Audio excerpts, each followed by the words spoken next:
Good evening, everybody. Sorry for the delayed start. Working through a couple technical issues, but we are live for our Season 2 finale. Before we get into it, we just want to make sure to thank our sponsor, Symbiotic. They've allowed us to do some really great stuff this season and hopefully continue to improve. So they're a strong supporter of us. We encourage everybody to go check them out. And in addition, tonight's Q&A is going to be during the show instead of the traditional Q&A at the end of the show. So we're running a full hour and 15 minutes, hour and a half to about 7:30 p.m. Pacific time, which is 10:30 p.m. Eastern time. Really excited to have an excellent guest, returning guest on the show. We'll introduce him in a minute. I'm going to be your host tonight. I'm Evan Morrison. Unfortunately, Francis, our regular host, is under the weather a bit, so he's chat modding for us tonight. Everybody say hi to Francis. With me, I've got Naveed Shafa, Ty Tremblay, and Stephanie, who's usually behind the scenes, but tonight she's popping out to chat with us a little bit. And then our very special guest, Mike Corsetto. Mike, do you want to introduce yourself? Sure. Hey. My name's Mike. I'm the drive coach for Team 1678. Not to be confused with Michael Jordan. I get confused a lot, but I know we have a lot of similarities, you know. Anyway, coach with 1678. This will be finishing my 12th season in FRC, and really excited to be a part of the show again. Love being a part of GameSense and what you guys are doing. Cool. And Mike is too modest to mention that 1678 is also now our reigning world champions, along with some other excellent teams. We'll get into that a little bit later. But big congratulations to Mike. I know he and his kids work really, really hard to make that happen. So a couple of our standard disclaimers. We have fun. We don't take ourselves too seriously. You shouldn't either. If you don't like what we say on the show, well, the season's over, so it's a little hard to go out and prove us wrong this time. But next year, go out and prove us wrong. Or at IRI or any of the other great off seasons. Can we change that to our default? Like, if you don't like what we say, well, that's too bad.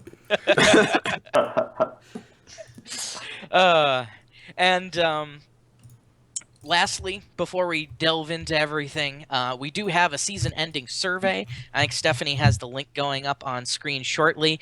We really want to hear what you guys thought, especially if you watched us last season and saw some of the changes that we made this season. We'd love to get your feedback, so make sure to check out the link and respond. We look at everything you guys say and really try and incorporate that into our show. With that being said, let's get started. Again, we got Mike Corsetto here to talk about championships. Mike, in 1678, this is your third consecutive year on Einstein. Really phenomenal feat. This year's championship was a little bit different, obviously, from the last two. We had exclusive FRC in the Dome. There was no FLL or FTC this year, 8 divisions, and brand new Einstein format. So we're going to get right into it. I'm going to put you on the spot right away. Mike, now that you've been through it, What did you think of the changes this year at championships? Yeah, I think overall this has been a great evolution for the championship experience for FRC. I think having the kind of just FRC in the dome was a really cool shift from what they've done the past few years.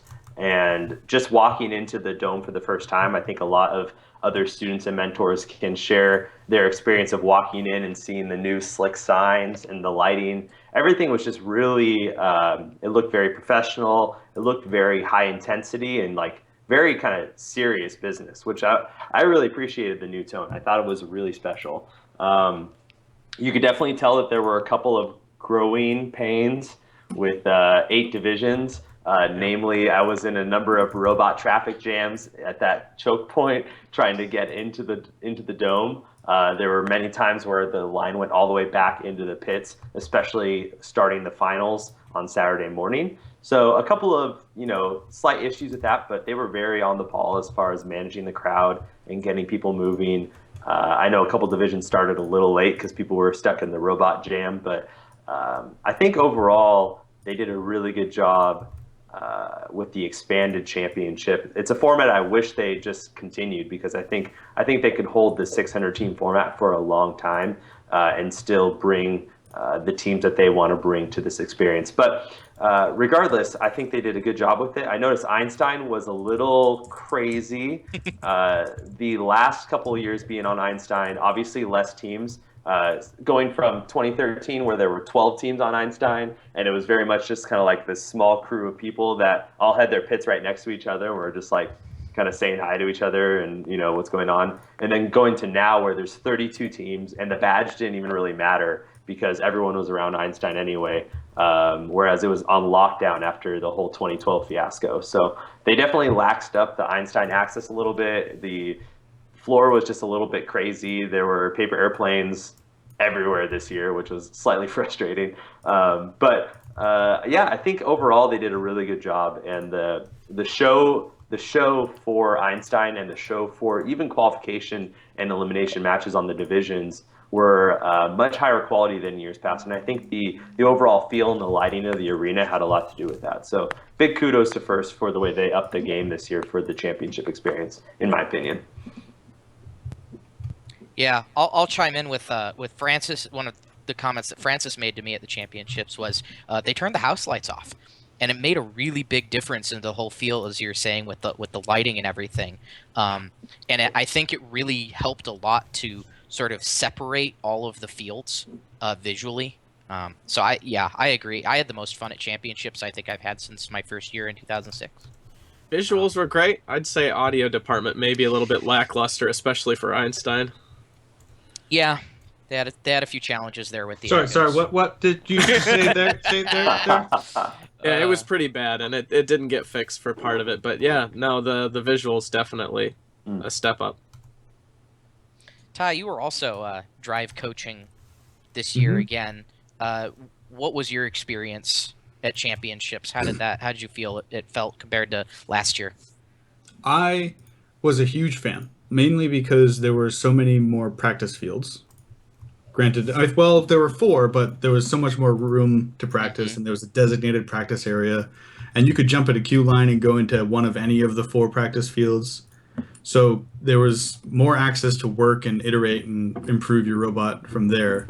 We ended up being about as far from the pits from the fields as we could, so the trip was a little long. It actually took us a good 20 to 25 minutes to get back from our fields. The one thing I wasn't a huge fan of is the way they had the field set up, and obviously this won't be a factor next year, is the way they had the field set up. If you were drive coaching on one end, I was on Tesla, you could actually hear the other field better than you could hear yours.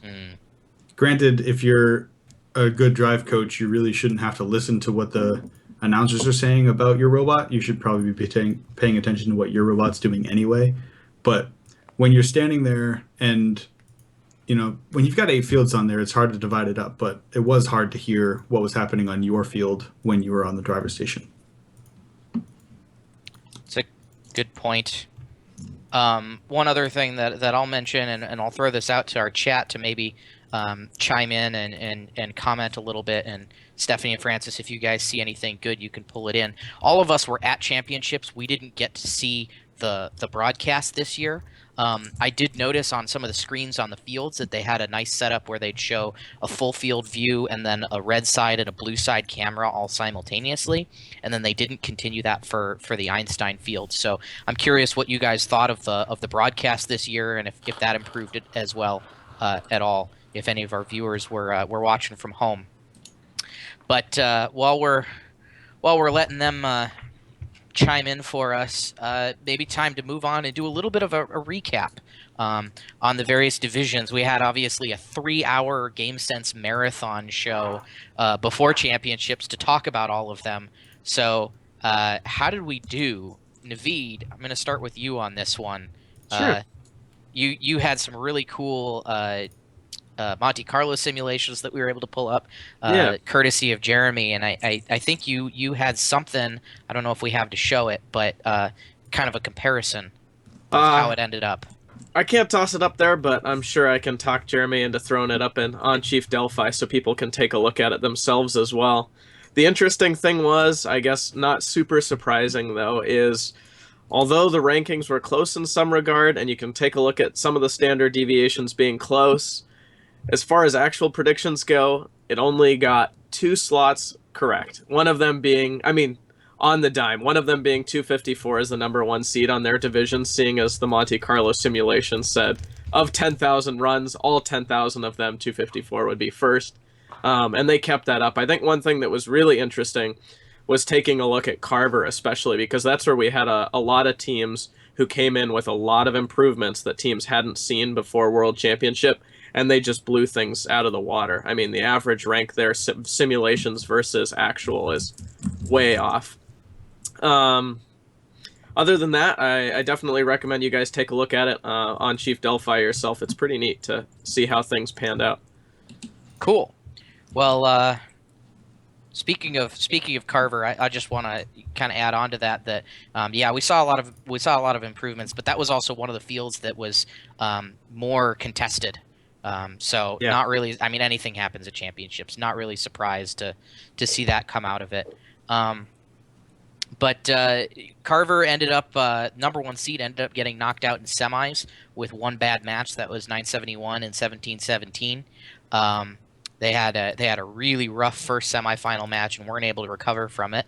But on the flip side, on the upside, 359, 368. Yeah. Well, 359 finally gets to Einstein, so that's huge for them.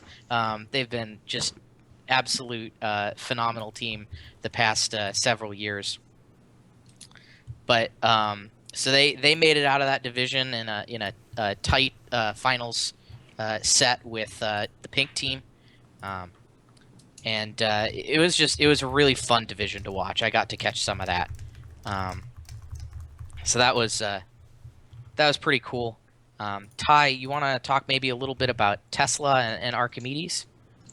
Sure. Yeah. So basically the theme for Tesla was it was almost anybody's game. And the 20-point auto really let you seed high. It really buffered your seeding points right up to the top.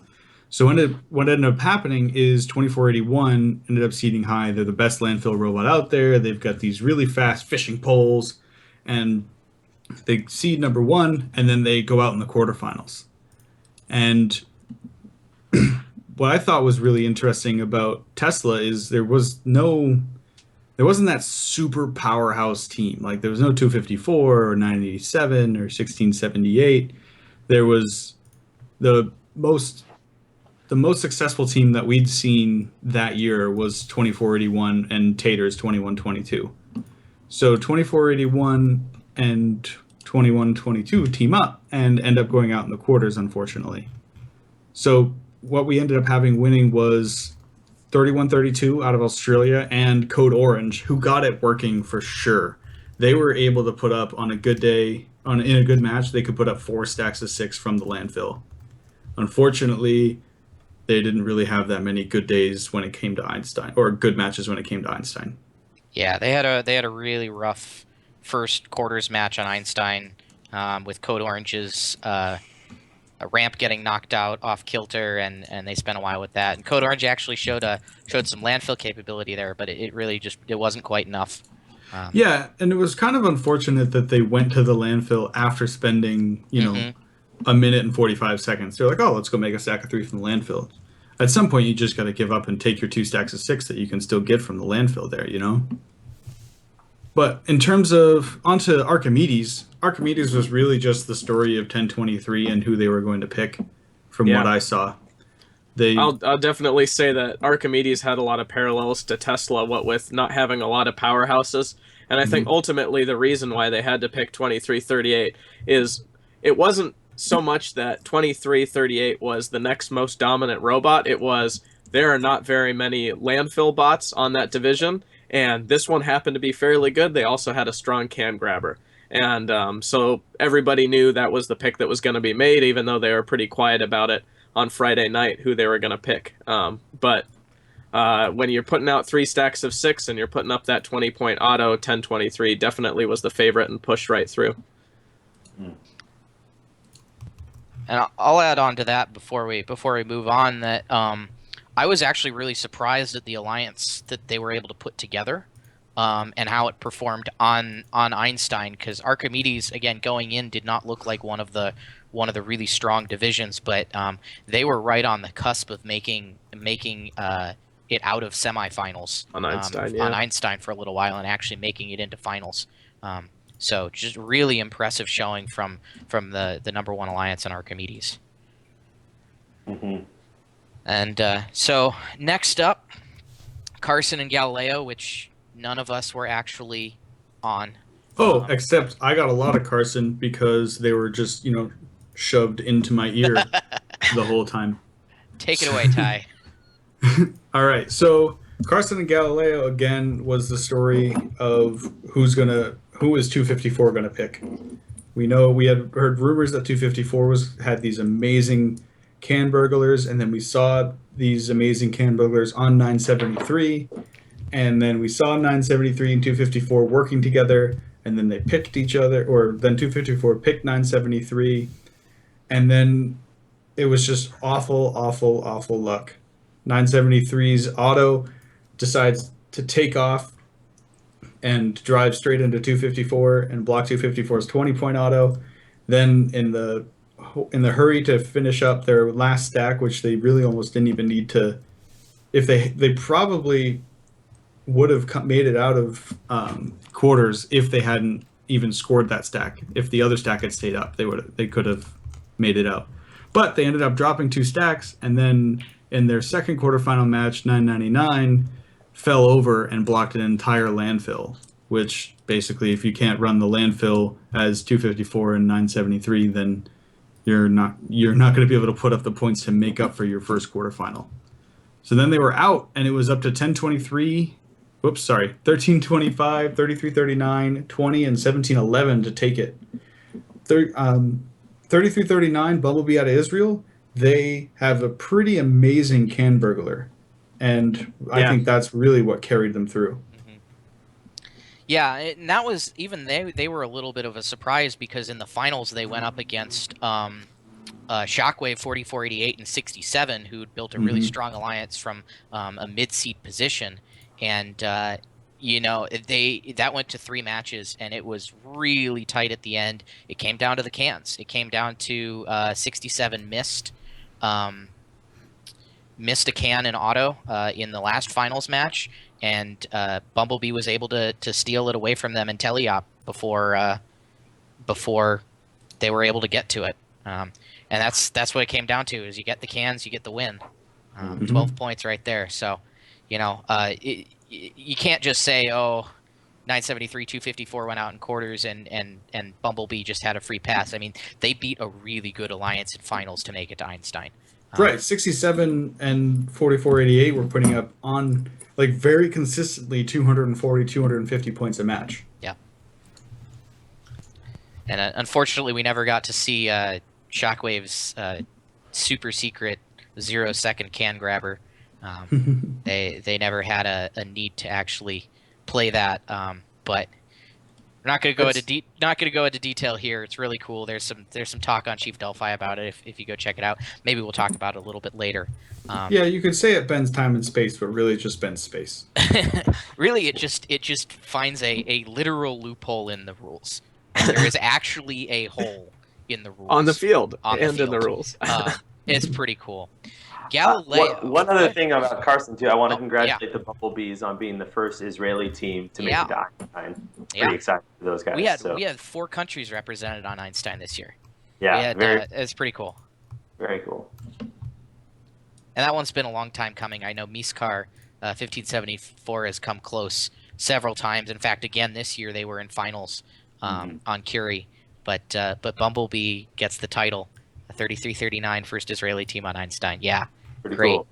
Great for them. Galileo.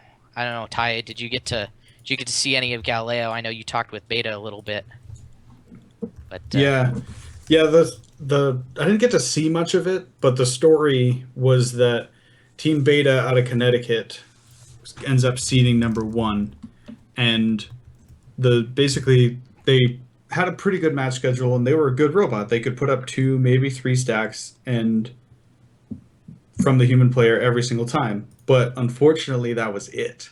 Yeah. They didn't have a can burglar. They didn't have any secret weapons. They didn't have a secret 1114 ramp.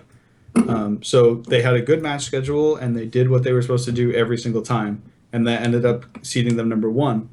The unfortunate part about that is almost everyone else knew that anyone with that team wasn't going to stand a chance on Einstein. They could probably put up a pretty good fight in Galileo, but on Einstein, they were just going to get left behind.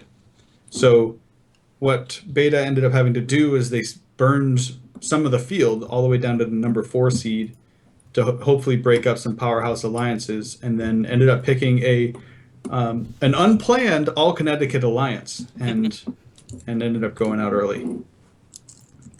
So yeah, it's a little bit interesting story there, just because 2056 330 ended up being the champions, and I think that's one of the alliances that kind of everybody expected to come out of that division. But 2056 was not number 1 seed, and so they had to work around some challenges there.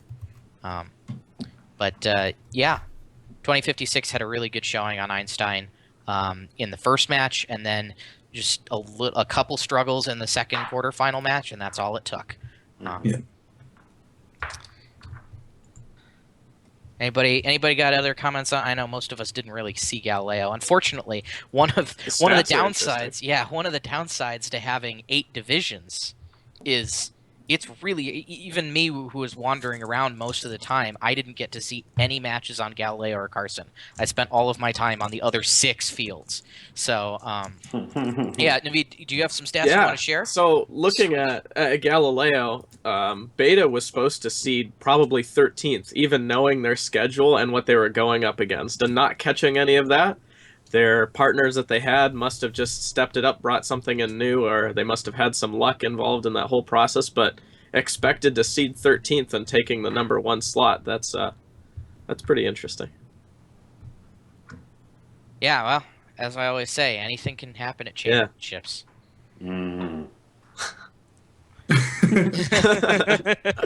Very astute observation, Mike. Nuts knowingly. Well, Mike, it's time to talk about Newton and Hopper. All right. This was before you get started. I want to mention this is really interesting that we had Newton and Hopper, 2 of the power divisions going into it, play each other in quarterfinals and then play each other again in finals. So really, just dominating play all around from both of those alliances. Mike, talk to us. Yeah, well, I'll speak to Newton a little bit. Newton, we were actually a little bit disappointed to land in Newton because it had 2 of the other fastest can grabbers that had been shown to date in 118 and 3310. Both just very well-tuned and very fast, lightweight can grabbers. The Newton qualification matches kind of ended up how people expected. 118 was on top. We were behind them. 195 was right up there. There were a lot of solid human player stacking robots throughout the division. Teams that really stood out in my mind as really solid performances. 2468 Appreciate. Those guys were on fire in the elimination matches, throwing up their 3 stacks from the human player. Who else did I have? Oh yeah, 195. Amazing human player robot. And then I think it was 1756. Is that Argos? Argos, yeah. Argos, yeah. Those guys were the utility player. They could really mow down the landfill, but then when they had their little ramp on, they were solid from the human player as well. So a lot of solid human player robots in the division and a lot of fast can grabbers, which didn't really bode well for us because that's pretty much those are our 2 go-to games. But eliminations on Newton, I thought were some of the most competitive. Also, out of all the divisions, there were some really solid alliances throwing up high points. I think all the quarterfinal advancers were in the 200 plus realm. Yeah. And you had to be, mid 200s to get to the finals out of the semis because there were just so many solid alliances. I remember watching 3310 have like their best match of the event in their first quarterfinal on Newton, and just being, I was scared out of my mind. I couldn't believe it. They threw up 2 solid 6 stacks, including grabbing a can and driving around the scoring platform and stacking the can from the opposite side. I couldn't believe that move. So we were definitely nervous. It was no cakewalk coming out of Newton. Lots of really solid alliances. And lots of really solid human player stackers specifically. So they were just throwing up consistently high scores with all the good human player robots. Yeah, you mentioned the 200s. 215 points was the mark, was the 4th alliance to make it out of quarterfinals, right? And you've got the 5th seeded alliance averaged 190, or sorry, the 5th team, which was actually the 8th seeded alliance, averaged 195. That was enough to get you into semifinals at every other division, except for Newton. So yeah, absolutely incredible teams on Newton, and a real showdown there. So it was a fun division to watch. Skunkworks were in Newton, and it was just an absolute pleasure to watch those matches. And yeah, 3310, they were kind of interesting. I think I didn't catch a whole lot of their matches. I know they had some struggles early on. They figured some stuff out later. The match that I watched in eliminations, that first quarterfinal match that you're mentioning, if I recall correctly, they actually grabbed the cans and then drove over to their spot in autonomous. And that was absolutely key for them, because they got there and that was their Achilles heel. For the entire season up to that point, was when they grabbed the cans, it took them an inordinate amount of time to usually get set up and get comfortable at their human load station to do their automated stacking, and they just got there quick and got it done. So yeah, pretty cool. Definitely, if you're looking for some matches to watch, if you're going through withdrawal, all of Newton playoffs is just incredible. Yeah, good thing there's one on the Blue Alliance. Oh, really? Yeah. Okay, so we need to take a break and talk about this. These matches need to be archived. There's no excuse. Don't worry about it. Championship matches. No, really, actually, like, I've never said this before, and I'm kind of excited that I get to say it. I emailed Frank, and we're going to work on it. Sweet. Yeah. Excellent. Yeah. So basically, for those of you that don't know, I took the sole responsibility of recording all of New England matches this year. And aside from a few snafus, we got most of them up. So I'm going to try and take the same technology, work on it over the summer, and hopefully get it to a point where we can distribute it to everybody.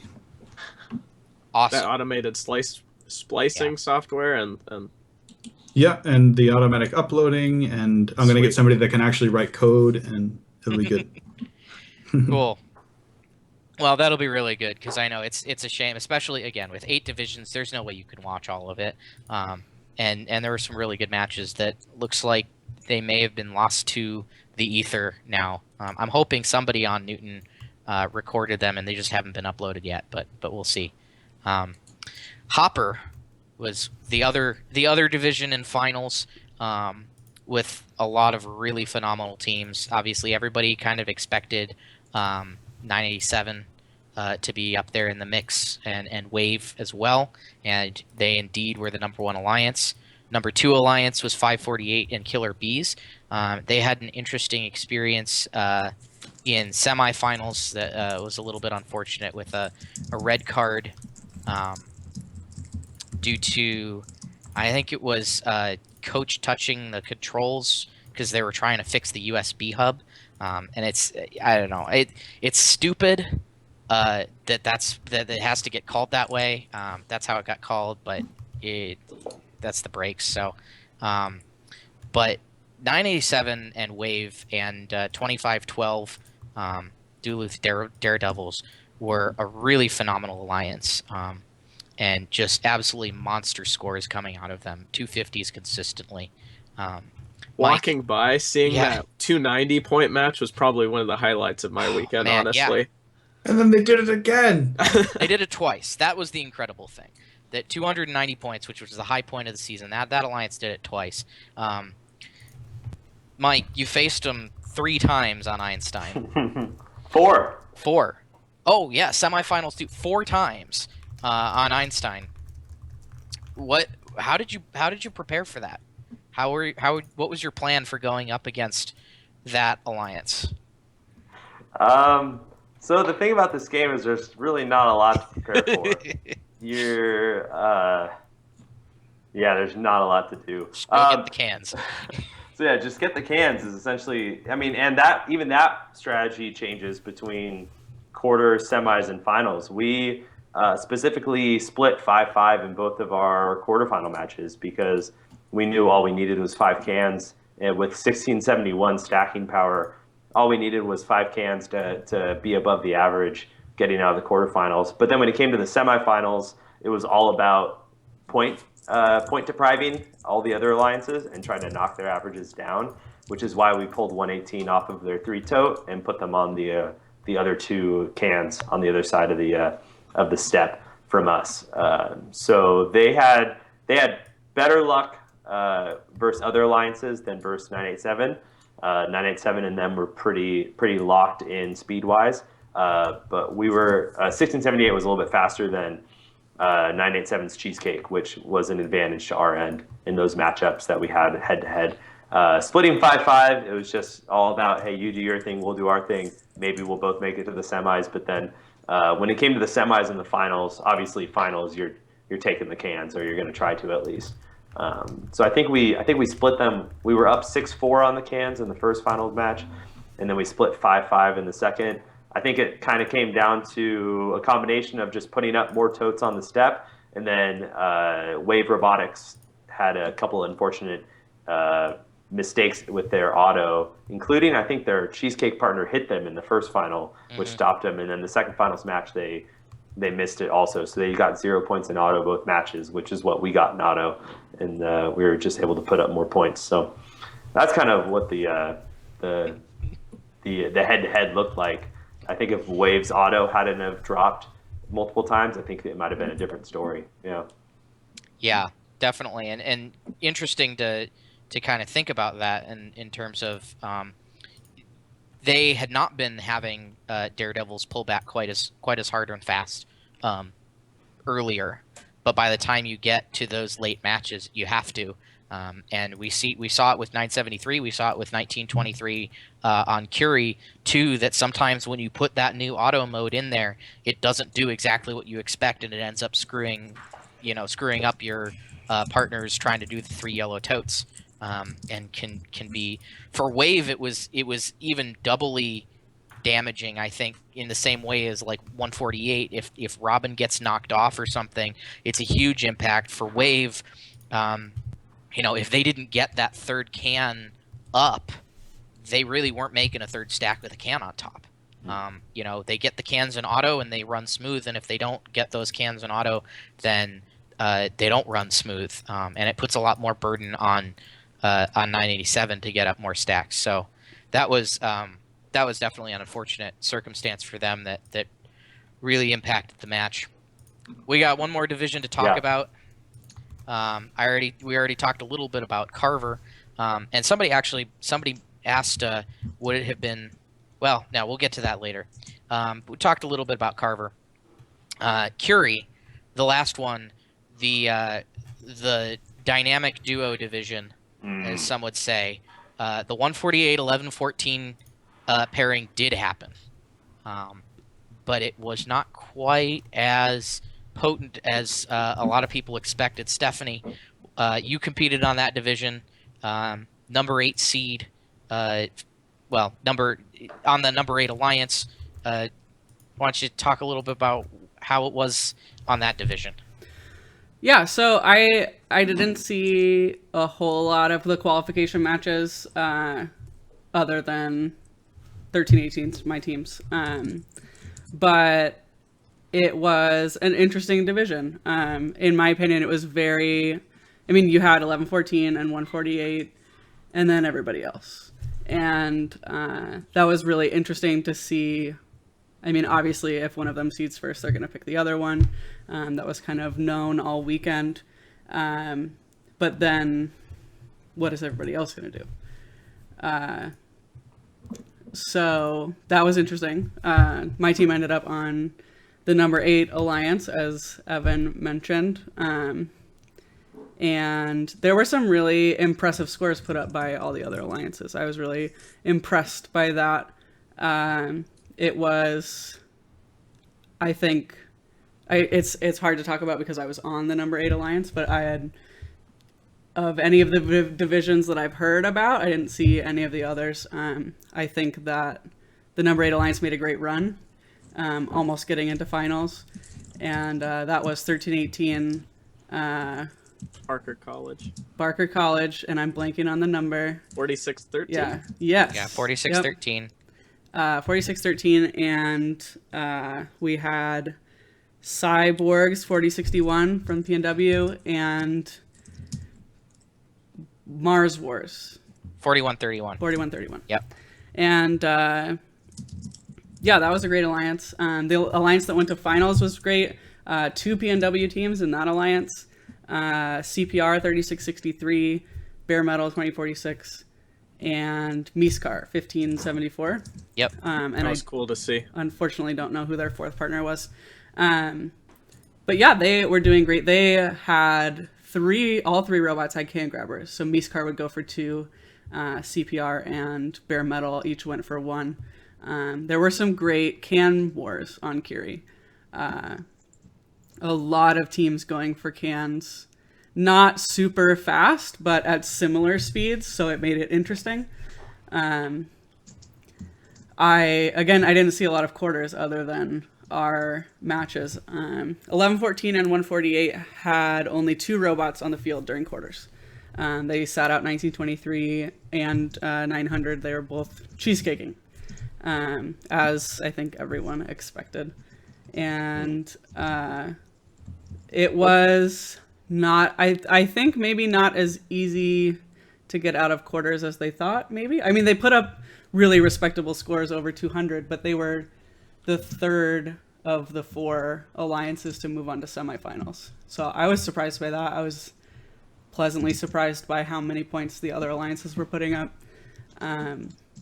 Especially the number 8 alliance. There were some comm issues. Was it just 148 or? 148's comm issues were in semifinals.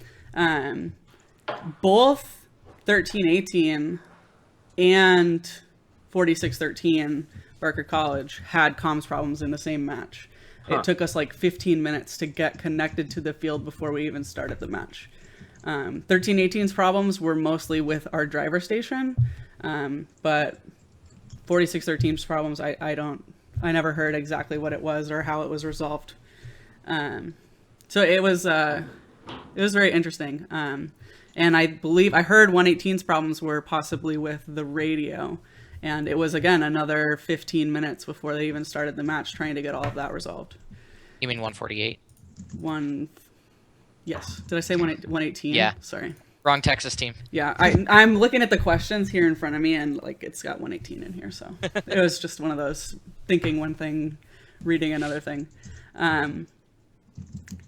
The other thing I was going to mention was that, again, with 11-14 and 148's road to Einstein, I think it had a few more bumps than they were expecting. Again, with it being a little difficult to get out of quarters, I would personally not feel great about being third of the 4 teams moving on to semifinals. That would be a little scary for me. Even though you're only putting up 2 of your 3 robots, I think it's scary to put your third robot on the field for the first time in semifinals. And I think that was a little scary for them too. They did not put up very many points in their first semifinal match. 1923's Autonomous ended up running into 148, knocking Robin out of position. That's the one at the human player, right? Yep. Out of position, and so that was a struggle for them in the first match. I think that's most it's of my points. kind of a common theme with some of the cheesecaking robots, or even the non-cheesecake robots like 973 that we saw, is you start to throw in these last-minute autonomous modes, and sometimes things don't coordinate quite as well as you want them to. I also think that teams, it was a lot more rushed to get all that together, inspected, and back out to the field than a lot of teams were expecting for the cheesecake. With the sort of wide open schedule that was presented, I think a lot of people were thinking, well, you got all day to do this cheesecake, and really ended up being a pretty tight window to actually get all that together. So I don't know if it was, I can't speak directly for 1923 or that alliance, but I don't know if it was so much that they were intentionally leaving them off the field, or just they just didn't have time to. And see, on that note, I'm curious, is because maybe they had similar problems that we did. I know over on Archimedes in the first match, one of our partners on our alliance and on another alliance weren't even out there in the pits behind the curtains ready to go for the first match. They were stuck in that long jumble of teams in the queue trying to get to their pits for the matches to start, and they were going to start without us. And so I don't know if that impacted teams on other fields, but some alliances just weren't ready because the FTAs were saying, hey, we got to play this match, gotta stay on schedule. Yeah. I do want to give kudos though to our FTAs for working through a lot of the comms issues and the delays and things, and it was very obvious to me that they were putting a lot of effort into making sure that teams were connected and teams were playing. Absolutely. We had a great experience on Curie with the whole field staff. The FTAs were phenomenal. The head referee was amazing. He actually called our drive team back from the pits after a qualification match that we had questioned, a can battle between 610 and our can grabber. He called our kids, like they announced it over the loudspeakers in the pits, called our drive team back to the field so that he could tell them that he had talked to Aiden Brown, and in the future would make the call differently. I've never had a head referee do that before at any kind of competition, let alone championships. So that was really cool. Yeah, definitely. I know on Carver, Jacob Komar came over and had a long in-depth talk with 971 1717's alliance after their first quarterfinals match, where 2 of the robots on the alliance had issues and were dropping out, and was able to provide a very detailed explanation of exactly what had happened, why they knew that that's what had happened, what their logs said, etc. And it was unfortunate there wasn't a replay given because there was problems with the individual robots and separate issues that happened to rear their ugly head. But it was just the time and effort and demeanor to come over and explain that, and it was very professional and very appreciated.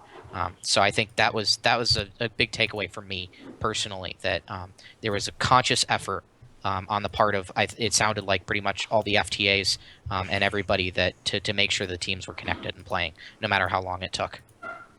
So that was pretty cool. Any last comments before we move on? Yes, I'd like to talk. We moved on a little fast from Hopper. I'd like to bring up one thing that I think we should nickname the ripple effect or something of the sort, in that 125 showed up with this tennis ball flinging Armageddon machine, and by the end of by the end of qualifications, I think there were like 4 or 5 teams trying to copy them. And these things are crazy fast. And the tennis balls, they fall right into the top of the can, and then as soon as the can knocks over, they come right back out. And they hold on while they're pulling so hard that they actually ended up pulling 987 onto their side of the field with their robot, which is actually what caused them to get their red card in the finals, I think. Was Right, the yep. 987 contacted one of the totes on the other side or something like that, which I think is crazy. What? So You can't cause another team to. No, you can. That's not in the rules this year. I actually went and looked it up. The Huh. rule that says you can't cause another team to force another team to get a penalty Really? is not in the rules this year. Yep. And I don't know if that was intentional because they knew that there was a possibility for teams to get dragged over, or if it was intentional because they didn't think it would happen because you've got completely segregated alliances, or if it was unintentional and they just accidentally left it out. But yeah, just to... Oh, we got Yeah. the video. Okay, Yeah, cool. we're bringing I the want video to up see here. this. Do you No, know? they don't Yeah. pull them over. They're not completely, but they definitely. No, they don't. They're not even fighting each other. This I was is- just watching the. Yeah, this is I was not the watching right the video, like, apparently. there's That nothing- must Oh, be the 12, wrong video. 1218 pulled him over. Sorry. Yeah, I think that's what's happening right now. The hooks are. Yep, there's a fight right there. You see that? Yep. Oh, you'll see it in a little bit. Yeah, once teleop starts, 987 hooks 1218. I was Your mistaken. I'm sorry. Yeah. Oh. Okay, there we go. Oh my. Yep. Yeah, it's two robots pretty much holding hands for like. I the heard match, it looks like. when someone was telling me this story, I heard that one of the drivers from 1218, as soon as they realized that 987 was hooked on him, goes, "I got a big fish," and then the drive coach is like, "Well, reel him in," and then they reeled him in for the rest of the match. Wow. Yeah. Interesting. Oh, that looks brutal. Yeah. Yeah, Oh. but if we can scroll back to the beginning of the match, and not to have that great big white wall of, Those, done. Okay, the whips. Yeah, the Allsparks whips. had something like that too that they brought to Archimedes. I didn't see too many teams with that style, but it certainly was effective for them as well. Yeah. Interesting. Mhm. Very cool. Yeah, and I want to say Roboteers 2481 had a similar system as Yep. well. The number 1 seed on Tesla. Yeah, theirs was almost guaranteed to get there first. But if there was anything holding the can down, then they'd just pop right back out again, unfortunately. 125s was basically locked in there while they were pulling. And then I think 125's can burglars is what kind of ripped the eliminations apart. In that 33, they knocked 33 out by stealing cans. Mm-hmm. So I really think that they sent a huge ripple effect through Hopper by showing up with that. Cool. Well, good on 125. Awesome to see them doing so well, and with a very unique system there. That's it's something that we saw a lot of this year. Is there were a lot of unique systems or a lot of unique implementations of the same system that we saw, and certainly worth talking about. But for now, we're going to take a short break from our regularly scheduled discussion and take some questions for answering. So, Stephanie, do you have the first one up? No. No. But I can, Okay. if you'd like it. You Yes, haven't asked please. for it yet. I did ask for it, but... No, you didn't. It's okay. While we were talking about those cool can grabbers, one thing I forgot to mention, 188. Did any of you guys see that? They got the Creativity Award for it. No. No. They I had 2 little suction cups that they launched these projectiles out at the handles of the cans and then just yanked them back, and it was pretty fast. I don't know how they would have done in a can war if somebody had got there at the same time as them, but those were pretty sweet looking. Yeah, I saw a couple of prototypes of different suction cup can grabbers. I know Aaron was working on one from Full Metal Jackets and also Vex. That looked pretty quick and had this plunger on it and just went right into the body of the RC and started pulling. So apparently they held pretty well too. They were like industrial grade plungers that they use in automation or something like that that are just able to stick to pretty much anything. So it was pretty cool to see some of the prototype videos. I never got to see it in action anywhere, but there were a lot of crazy things coming Yeah. up. I'm sure we're going to talk about some of the crazier ones later. I'm sure Crazy that's coming creative up. solutions. Yeah. Yeah, we'll definitely talk a little bit about some of the weird stuff that showed up at championships. But first question we got up on the screen now, from Zerk1710 says, "Do you think this year's elimination format was responsible for the early exit of high power alliances?" Who wants to take this one? I'll take it because All I've right. wanted to talk about this for the last 15 minutes or so. But I think quarterfinals, everyone knows quarterfinals were very brutal, both on the divisional level and on the Einstein level. And what made it especially brutal this year is that there are so many teams that were cheesecaking partners in that hour and a half before that first quarterfinal match bell rang. And I think that caught some alliances off guard. And one reason why we had, I'm not going to say an easy time, but we had a more relaxed time going into our quarterfinals is we knew we'd be okay splitting the cans 5-5. And we had a partner that was good essentially out of the box after they removed a couple of small features they had added for champs. 1671 was a great stacker and just a solid third robot contributor to the alliance. So we really asked 1671, you're going to do these things that we know you're capable of, and you're going to just do that every single match. And then on the flip side, you have a lot of alliances with a lot of really strong teams that are looking to maximize their score. And in this game, the way that you maxed out your score was cheesecaking. And it's a much harder thing to pull off than I think a lot of people give it credit for. We did it at all three of our regionals, and we know just how hard it was to pull off something that's even remotely effective for the elimination matches with the amount of time that you have. So I think yes, the quarterfinals and that elimination format was the reason why a couple of these high power alliances got knocked out early. But I also think that it was in part due to the emphasis that alliances were putting on cheesecaking rather than consistency, and they kind of had their eyes on Einstein when they didn't yet get out of the quarterfinals. So I don't have any metrics on how many teams got knocked out early, but I know there are a couple of high profile alliances that got knocked out early, and I think some of them had a lot of emphasis on the cheesecake nature of the game that definitely was important, but maybe not critical in the quarters. Yeah, I think it's interesting to talk about it. There were kind of the three big ones were 254 and 973 on Carson, 971, 1717 on Carver, and 2481 and 624 on Tesla were the number one alliances which got knocked out early.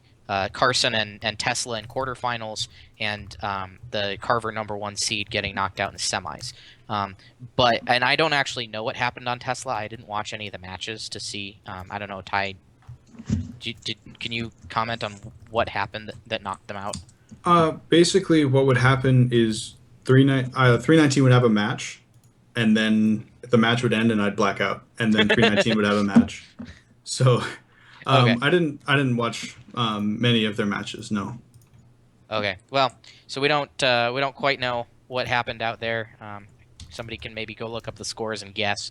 But on Carson, it's interesting because you could say that the playoff format maybe had an impact in the sense that it had.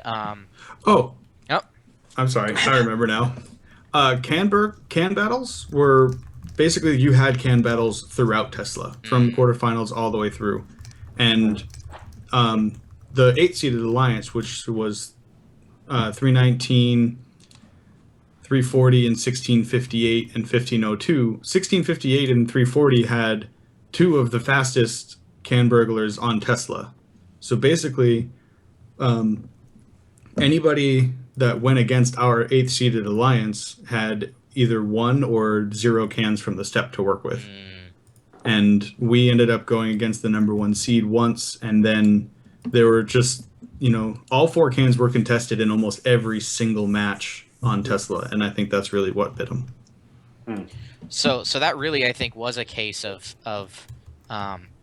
the game, not necessarily the playoff format, right? Because if they'd been going up against the number 8 seed twice, they probably also would have gotten knocked out in quarters, just Right. on the basis of not having enough cans, right? Mhm. I think certainly in the 254 973 case, I mean, they had some bad luck for one with just running into each other in auto, and then the stack falling over and knocking another one over in kind of a freak accident, and stuff going outside the field to get penalties, and then the second match their partner falling over. I think technically, if they'd been going up against the number, the opponents that they faced, that they would have quote unquote won those matches, but I'm not 100% sure. I'll see if we can look it up. But the brutal thing about the quarterfinals and the semifinals is you're playing the whole rest of your field in both those matches, and that really adds on a lot of stress. And I think that really pushed alliances to do things that they may have not otherwise considered, to try to give themselves a safety buffer versus the entire rest of their division. And you're essentially playing versus teams that you're just watching on the sidelines because you got to beat their averages. So I think that added on a lot of pressure into the semis and the quarters. Because in the last 11 years, it's been like, okay, this is who we're going to face in the quarterfinals. Okay, we can do these things and we'll make it through. We'll get warmed up, blah, blah, blah. Yeah. But that's not the case this year. You have to play versus the whole field, and there could be some breakout alliances that do a lot better than your stat sheets expect them to. And so you got to pull out a lot of the stops just to make it out of those quarterfinals. And there's no grace period either, right? It's a combination of, you have to pull out your stops, but you can't go too far and stretch too hard, because then you don't have a chance to mess up. Looking at the scores, 254 would have quote unquote won their first quarterfinal match 171 to 88, and then their second one 143 to 120. So on the basis of assuming head to head, playing the 8 seed and the 7 seed alliances, they would have moved on even with the stuff that happened, the mistakes in that first match. In the case of 971 17-17, it actually really wouldn't have helped them. They had a really massive failure on several robots. Well, not really. 971 had a very severe failure in their first semifinal match. They actually did make it out of quarters, even putting up a pretty tough score in the first match. In semifinals, they put up 86 in their first semifinals match and just couldn't recover from it. But even if you'd taken it as a best 2 out of 3, their third semifinal match was 205 points, and their opposing alliance put up 206 points. So would it have been different if it was the traditional playoff bracket? Maybe. I don't know. I don't know who they would have faced. But it had an impact for sure. But I think in more of the overall sense, like Mike was talking about, that the fact that you're playing against the rest of the field as opposed to particular alliances really made more of the impact. Do we have another question? Maybe if somebody else. Oh, Yes. Here we go. Excellent. Next question says, why did 1678 miss the cans in semifinal 6 on Newton? Oh, that's a good. Wow, that's very specific. But yes, we did have a failed auto grab in semifinal 6 on Newton. To be quite honest, the first real full systems tests were happening on Friday night, and we were still making tweaks to the mechanism on Friday night. It was a very rushed project to get that thing done. The kids were working. We'll talk about it later. They were working a lot, but it missed because it came down, and because we weren't racing anyone in that match, we decided to run our slow mode. We had little switches on the robot that we could select if we wanted to wait on the cans before pulling back, or pull back, actually start pulling back before the hooks were even in the can. But we used our wait mode, and they came down and they bounced up just enough that the hooks came out, and they both pulled off without the can. So I don't know, it was just a freak accident. We hadn't really experienced that happening at all in the practice field. Happened in semifinal match 6, and our solution actually was to just stop running the slow mode and just keep running the fast mode, because there was no chance for it to bounce out with the fast mode. So that was just a little freak thing, and not enough testing going into those can grabbers before Saturday of champs. So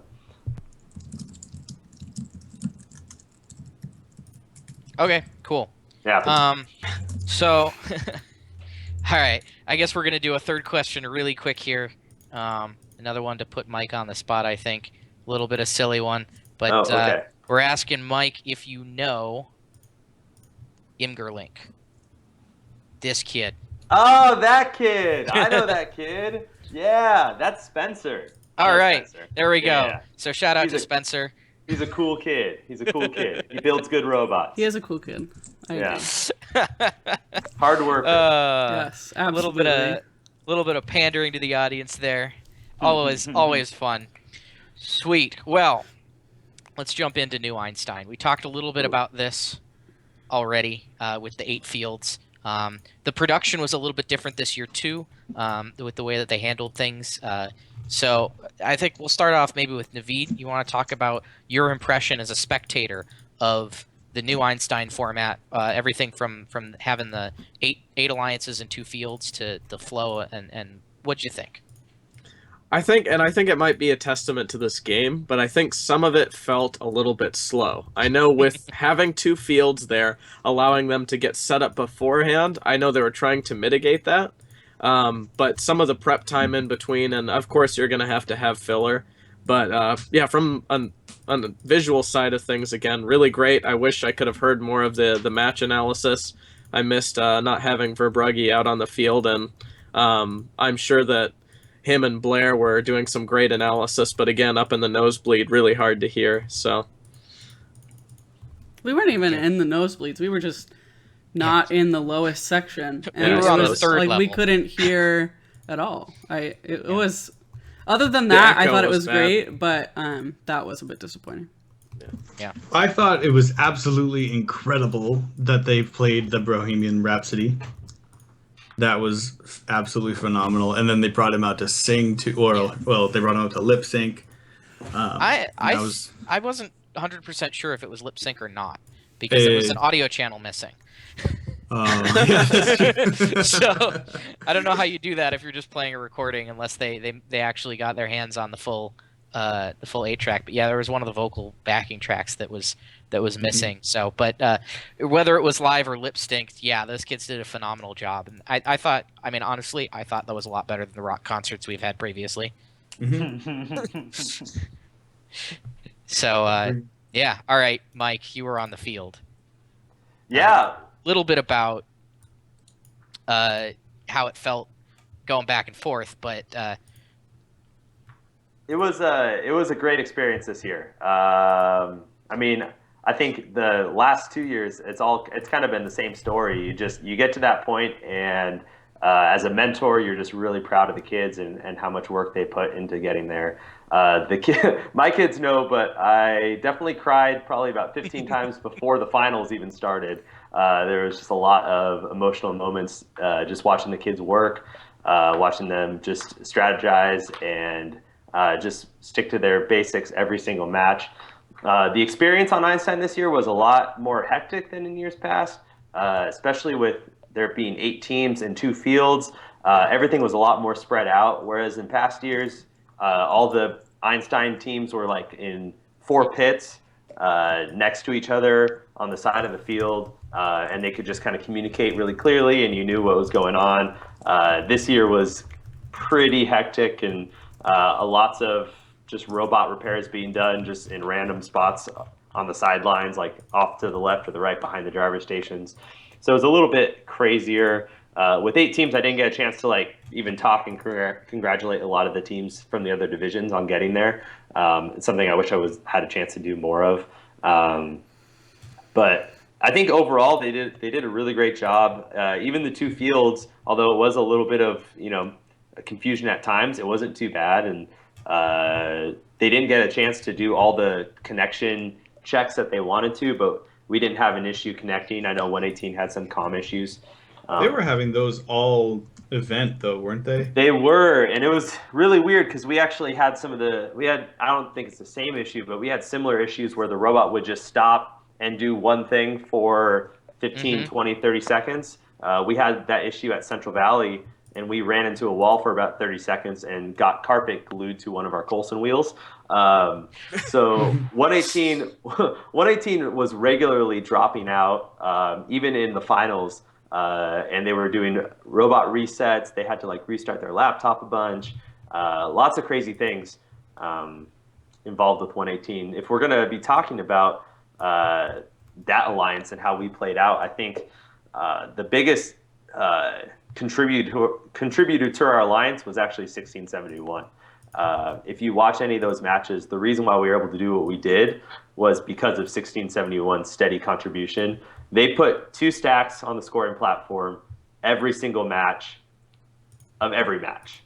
With 14 matches, and they put 2 stacks on the platform every single match as a 24th pick. And then in the finals matches, both their stacks had containers on them with the noodle. So they were putting up just as many points as us or 118 were in those finals matches. And it was really an even contribution. And what that, I think, did was spreading the load across 3 robots really improved our chances at having consistently competitive scores when it came to quarters and semis on the specific fields we played at. But yeah, what else about the Einstein experience? The semifinals were nuts. We had a lot of trouble in our first semifinal match. My fiance actually shut off the stream after the first semifinals match. She was watching it. She's like, "Well, they had a good run. They don't stand a chance now." And That's terrible. Yeah, I mean, I can't blame her. It was not. I can't either, but that's a good story. That's wow. So what it came down to in those semifinals matches, and I think we kind of knew this going into it, Justin Ridley on 118, who you had on the show a couple of weeks ago, he was really the mastermind behind our strategy. And he was the one negotiating when we would do 5-5 splits, when we would go for all 4 cans on the step. And he really had a solid understanding on what it took to move on through the elimination format. I was firmly in like Team Cheesecake, just get the fastest cheesecake out there, and we're going to win every time. And Justin's like, no, I think we can do it this way. We have 1671; they can contribute, and his strategy ended up being clutch to what we did, both with taking all the cans we could in all the semifinal matches, and then splitting the cans in the quarters, and then taking them in the finals. That was kind of Justin's lead on that, and it really paid off. You watch the alliances that we played, and the only reason we made it out of the semifinals with that bad score is we were able to do can starvation in a lot of our semifinals matches and keep the overall averages for those other alliances, besides Hopper, because Hopper was off the charts high average after the semifinals. But everyone else, we were able to keep their scores low by stealing cans, even though we had a pretty terrible first match. So, and I think we cheered more getting out of the semifinals than we did winning the finals, because that was the biggest. We had no idea after semifinal 6 if we were going to make it or not. It was crazy. That was actually one of the kind of unfortunate things about Einstein is the finals happened and I could see the teams going crazy, but then the announcer was like, "Oh yeah, 1678 wins," and you saw like a poof of confetti, and then it was over. Was that it? And yeah, it was a little anticlimactic from a viewing standpoint. And it was like, it was also weird to me that the confetti was in between the fields instead of like you guys were over here and the confetti was over here. Like, that was kind of weird. I'm sure Mike is happy because much less. Yeah, I stayed out of the robot, but yeah, no confetti in the robot, please. I know there were kids making confetti angels too, which was kind of fun to watch. Yeah. I want to tag on to something you said, Mike, about you knew you had to play all the semifinals, all the other alliances, and your strategy to be able to pull away the cans and pull their scores down. I think it was maybe fortuitous on your part that first semifinals match that went really bad for you was against 987 and their alliance, right? So you'd lost to that alliance, right, quote unquote. You lost the can battles there, and 118 got that one can stuck on their thing that just wreaked havoc on their ability to play their game. And I know a lot of us thought you were done at that point, right? That no, there's no way you can recover from that. But the fact that the 2 alliances that you had to beat at that point, because 987 and Wave were just so high up there on the mark that nobody was catching them, were the 2 alliances you had to play in the second 2 matches, And that really was the key there, is that in this format, you got to play all of those guys. You got to directly influence their scores in those matches. So yeah, I thought that was really interesting. And you mentioned to me, and you mentioned again on the show about you wanted to use the cheesecake, right, and just go out there and get the cans. And 118 and Justin Ridley had this other master strategy. I think it's worth pointing out that on both alliances that made it to the finals, their third robot was a major points contributor for them. They were not just there. Duluth Daredevils and 1671 were not just there as a cheesecake, but you had advocated very strongly for the cheesecake. So tell us your thoughts on that, and your thoughts on some of the other alliances that did use the cheesecake as their third robot, and how that played out. Right. I think it was a mixed bag. I think some teams had a good approach to the cheesecake. Oh, is Navita? Oh, is this happening now? Okay, well, I'll eat mine as I talk. So I got this little cheesecake. Oh, look here. at the little cheesecake cookie. Okay. Well, Can we get Jeremy up there too, so he can join in with us? Sure, why not? Oh boy. I want to hear about Bane, I by don't the way, have- Mike. Oh, that's Oh, a gosh. different picture. That's the right That's not picture. Jeremy. Hold on. There we go. There we go. Yeah, Jeremy. So actually, speaking of Jeremy and cheesecake, Jeremy was pretty critical to our cheesecake.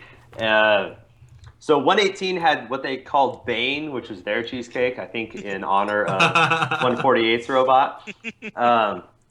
And we had our cheesecake that we were developing as well, which was pretty much a clone of what we were running on our robot. The issue with our cheesecake was it took up a majority of the robot's footprint with the way that the mechanism worked, and 118's did not, and it was a lot easier to attach. So we went with 118's cheesecake on 5012.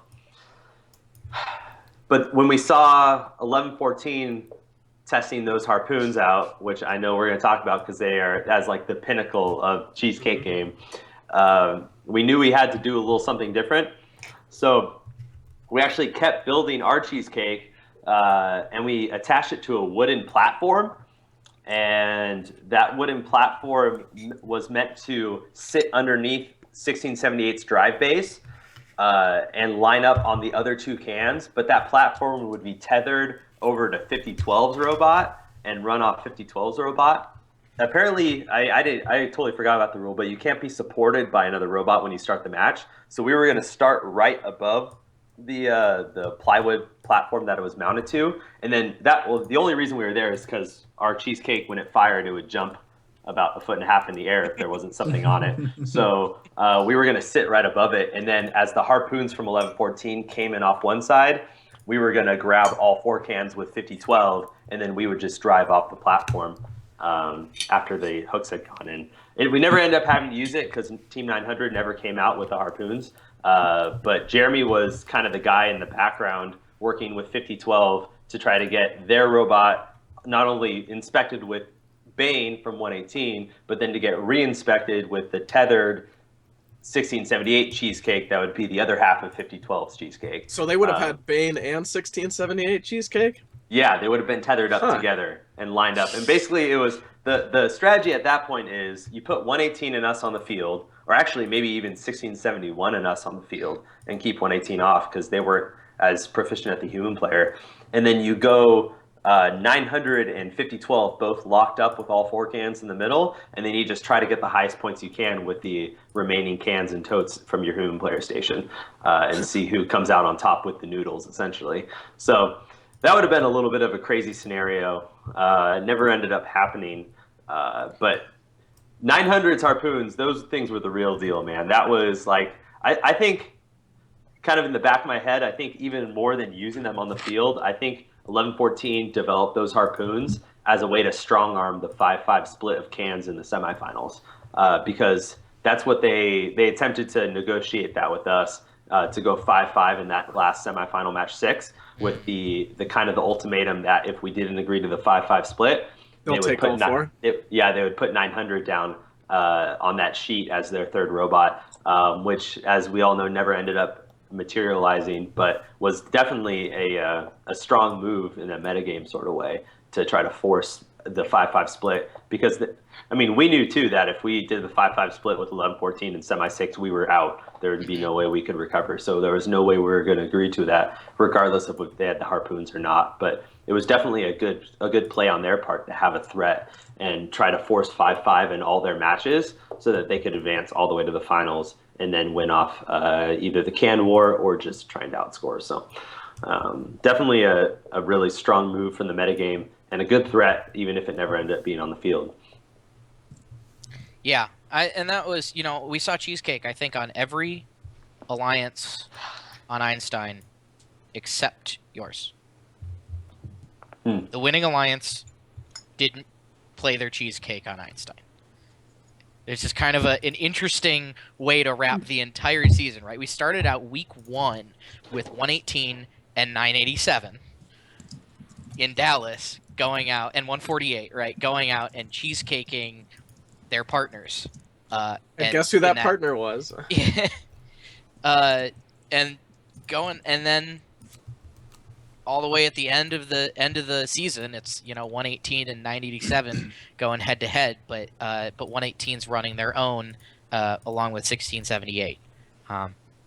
So kind of an interesting. It's almost like the what did I say? Like 2010 with 469 and their giant ball contraption. And it's like, after all that talk, they didn't win championships. And this is the reverse. This is after all the cheesecake talk and all the, and the harpoons and everything, Cheesecake didn't win championships. So kind of an interesting thought. I definitely think, as I said before, having that third partner that's a strong point contributor outside of the autonomous was a big factor in both of the alliances. I don't know. Do we have any other thoughts on this from Ty, Naveed, or Stephanie? No. My contention with it is, if you're going to go through all that trouble to make your harpoons, I want to know what happened. I want to know. I want to know how a team of such caliber like 11-14 ends up dropping two stacks or cans, and they've missed they missed finals by 6 what was it? points. 5 points. Well, yeah, 1.6. Yeah, 1.67 points.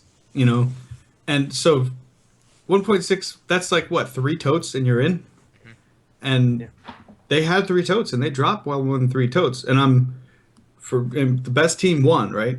Or the best alliances won, but I want to know if it was a code issue or yeah. And then to go through all that trouble and then to not make it to finals must have just hurt so much. Well, that comes down to the other side of this game, which is execution after autonomous, right? And we saw that even in the final match when there's this 5-5 split between 1678's alliance and 987's alliance.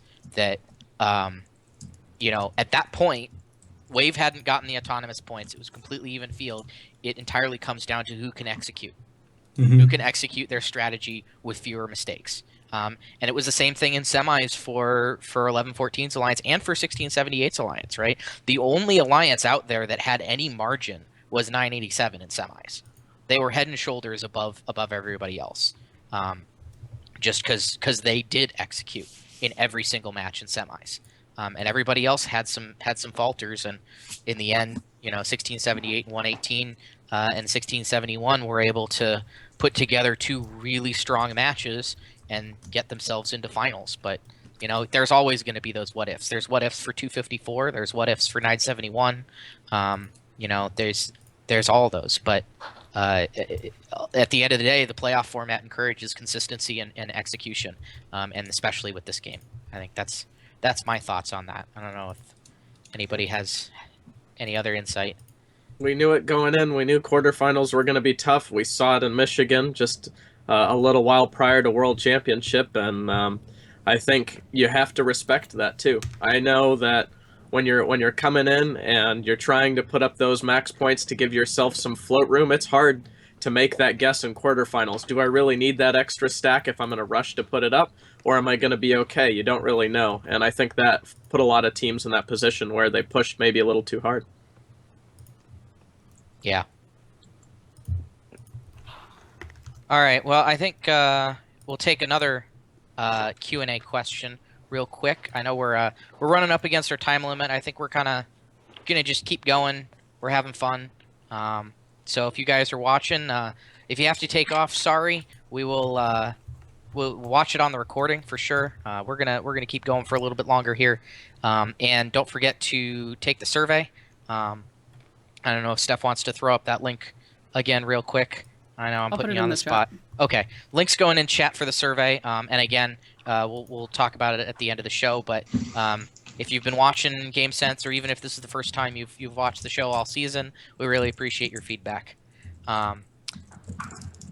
And with that, our next question is: should Cheesecake be limited to commercial off-the-shelf parts only for future seasons?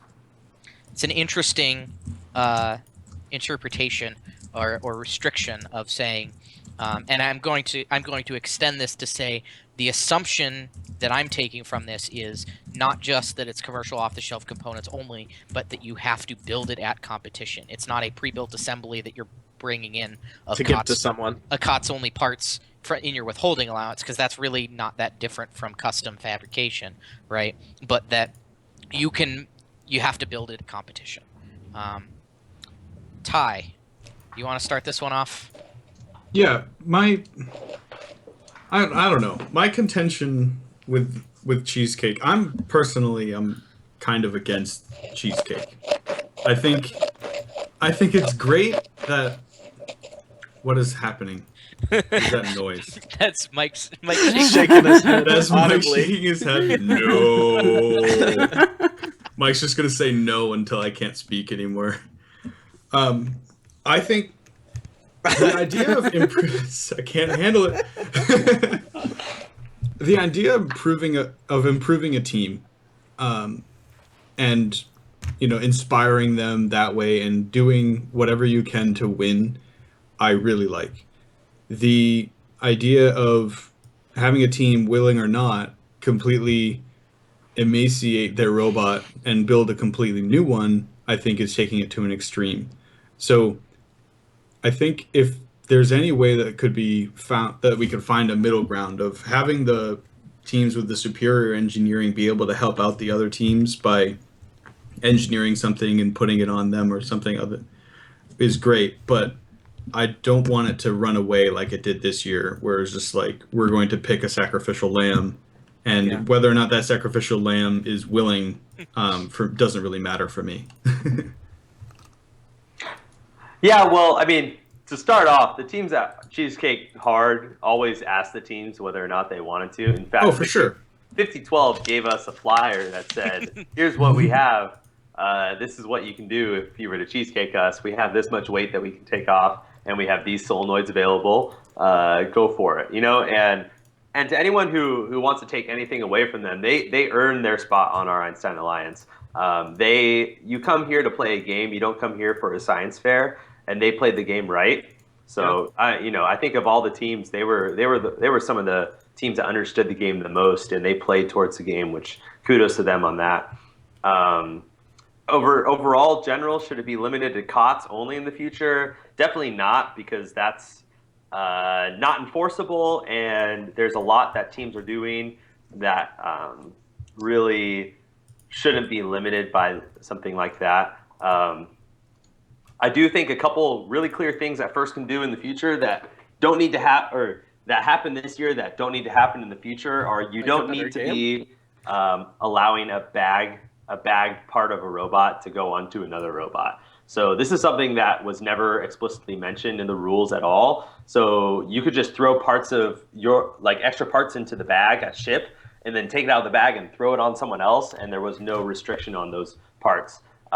We use the bag as a way to store spare parts and bag up spare parts that we don't have to count towards our withholding. But Those shouldn't be going on another robot. And the second thing is you shouldn't be using your withholding on another robot in the future. I think if first just outline those couple things, there could still be a decent amount of cheesecaking, but it would come down to ingenuity from the teams, and it would be a lot more limited than it was this year in a good way. I think teams would have to try a lot harder just to get that advantage, and so it would discourage the amount of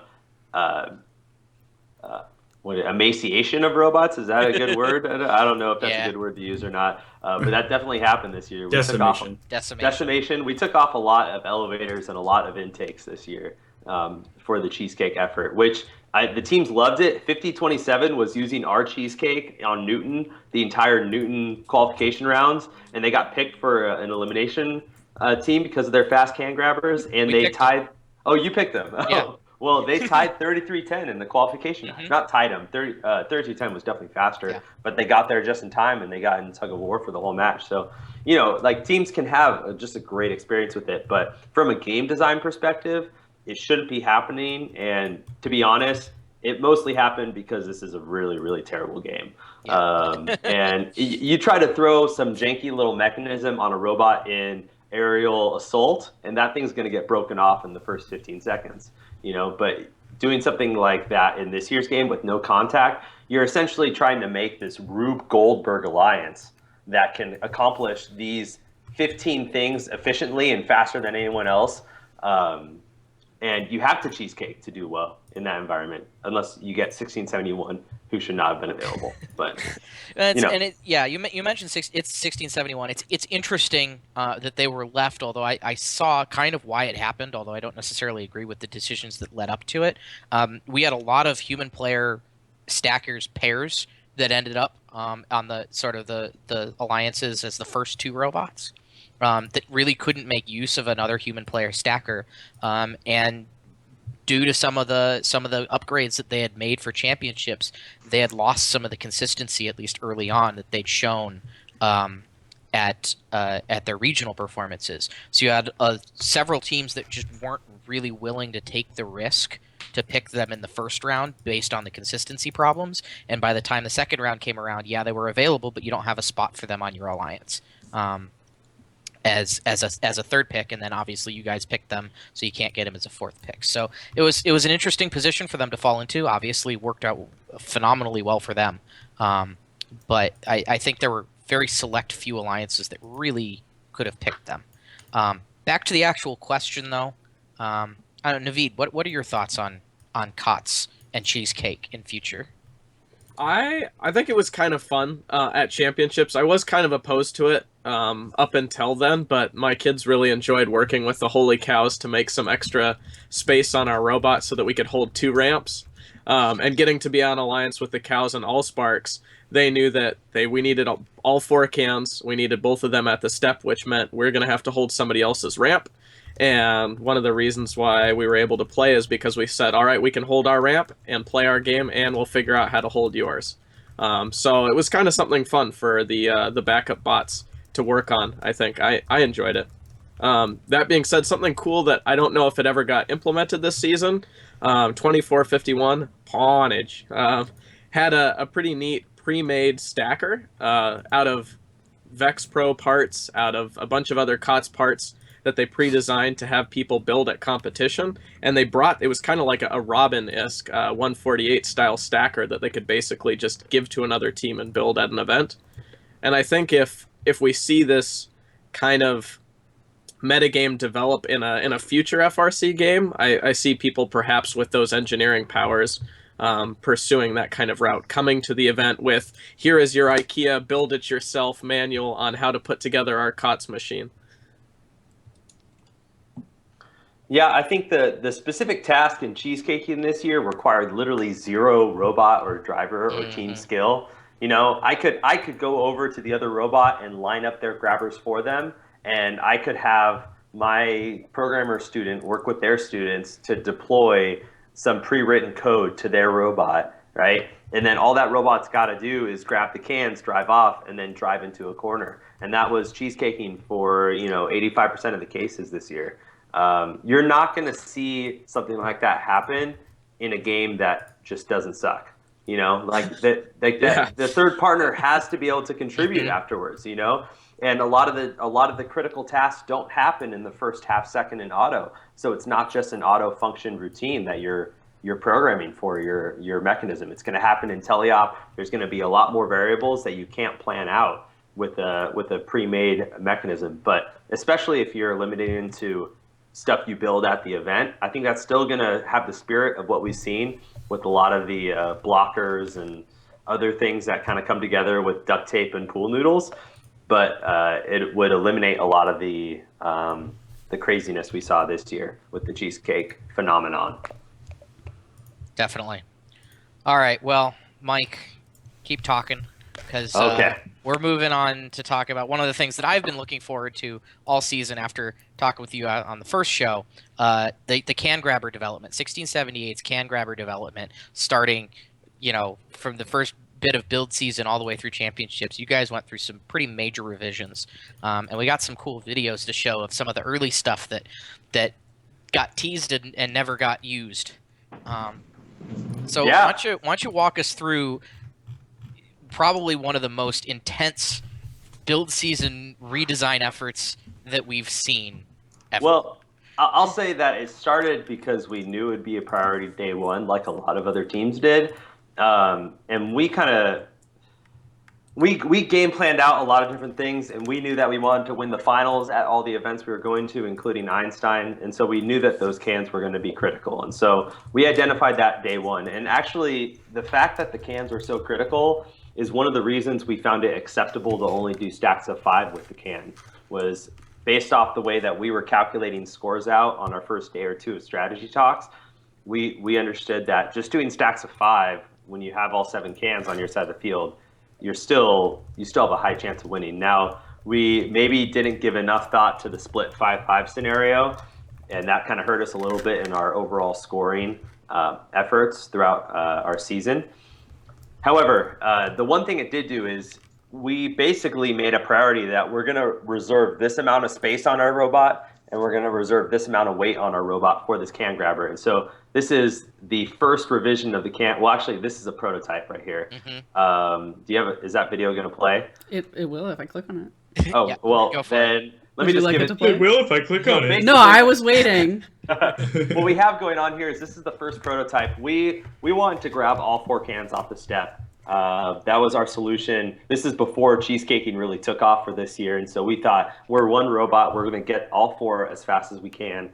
And so we came up with this method of dropping down onto all 4 holes with kind of a solid mast going all the way across. So this is, I think, a windsurfing mast from our lead mentor, and 4 hooks on it. So if you want to play the video, go for it.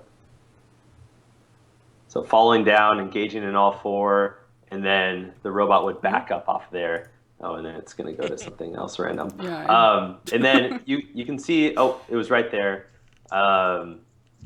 This was a prototype probably week 4 or something like that, week 3. I'm not sure when this thing was developed. And the CAD team was working on the official wings for the robot in the background, and you'll see the wings in the next video. Do you have that one up? Yes. Awesome. I think. So this is before you play the video, really quick, you can see that there's a bar going all the way across, and that's a number of pieces of sheet metal extrusion, essentially. We kind of modeled it off of aircraft wings a little bit, with a lot of sheet metal being bent into channels and then riveted together for a very lightweight structure. I think it was 32 thou aluminum. And then there's those trusses in the middle that was supporting the wings to hold them upright. And those were able to collapse once we got the pulleys on there, so that the whole mechanism folded back up into the robot. So you can see that going. It's going to be a similar story, just a little faster. I think this is actually a slow-mo video. Oh, is this a slow-mo? Yeah. Oh, yeah, it is. There we go. This is like the video that we as GameSense, got to see. A while back. The first show, yeah. Yeah. It's just a massive system. So it was massive, and like I said, we reserved 30 pounds for this mechanism. So we had to make our stacker and our intake and everything and the drive base fall under that 90-pound mark if we knew we were going to have weight for this mechanism. It had 4 hooks, and all the hooks were independently able to release if they had enough load on them. So if we got in a tug of war with another team and a team was pulling away 1 or 2 of the cans, those specific hooks would release without releasing the other cans. So all this stuff was garbage. And the minute we saw 3310's reveal video, the minute we saw that, we knew we were hosed. So this is a little bit later. And so we had a meeting with all the students that had literally just been working on this mechanism for 7 weeks. And we said, hey guys, there's no way that we can get this amount of mass moving that quickly. We need to redesign. And so the next evolution was pretty much copy paste, using 118's extension mechanism, and then using 3310's motor-driven system, just through some versaplantaries and a 3-to-1 sim gearbox. Because our plan was originally to have 6 motors on it. We didn't have quite enough weight for all 6, but if you want to play this, I think this one clocked in at around 350 milliseconds. So boom, yeah, that's like one of the first tests that we did. So this one was essentially the one we ran through all regionals, although it kind of went through a couple iterations on the motor-driven system. Besides that, the extension system, everything pretty much stayed the same for 3 events. And then towards I think it was in between Sacramento and SVR, we started developing the championship can grabbers. And the championship can grabbers were a totally different system, different power system. Which video is this? I have no idea. This is from Steve Harvey's post on Chief Delphi. This is showing the first time that you got the padding on there locked in the can. Oh, the lock-in padding. Yeah. Okay. So before we get to that, I guess, the reason why we went with another redesign is there was only so much speed we were going to be able to get out of that motor-driven telescoping mechanism. And so we knew we had to have a single pivot point extension system, or a single pivot point arm system that didn't require telescoping. So we went with a low pivot point, similar to what 3310 was doing, 973, a couple of the other teams had shown, copied that off them. But the change that we did was, instead of using motors or pneumatics, we were going all surgical tubing. And we based a lot of it off lessons learned from last year with our catapult.